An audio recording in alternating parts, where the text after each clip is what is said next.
এই জন্য আল্লাহ তাআলা বলছেন, কুল ইন কুনতুম তুহিব্বুনাল্লাহা ফাত্তাবিউনি ইউহিব্বুকুমুল্লাহ ওয়া ইয়াগফির লাকুম যুনুবাকুম ওয়াল্লাহু গফুরুর রহিম। বলেন আল্লাহু আকবার।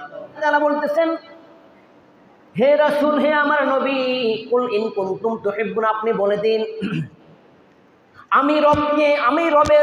আমি আল্লাহর ভালোবাসা যদি আপনার উম্মতরা পেতে চায়, আমি আল্লাহর রবের ভালোবাসা, দয়া যদি পেতে চায়, করুণা যদি পেতে চায়, রহমত যদি পেতে চায়, ফাত্তাবিউনি ইউহিব্বুকুমুল্লাহ, যদি পেতে চায়, কুল ইন কুনতুম তুহিব্বুনাল্লাহা ফাত্তাবিউনি ইউহিব্বুকুমুল্লাহ ওয়া ইয়াগফির লাকুম যুনুবাকুম ওয়াল্লাহু গফুরুর রহিম।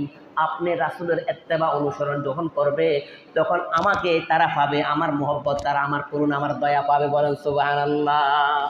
শুধু দয়া নয়, ইউহিব্বুকুমুল্লাহু ওয়া ইয়াগফির লাকুম যুনুবাকুম ওয়াল্লাহু গফুরুর রহিম। আপনার উম্মতের গুনাহগুলি আমি মাফ করে দেব, আপনার উম্মতের সমস্ত গুনাহগুলি মাফ করে দিয়ে আমি আল্লাহ আপনার উম্মতদেরকে আপনার সুপারিশ নসিব করে দেব।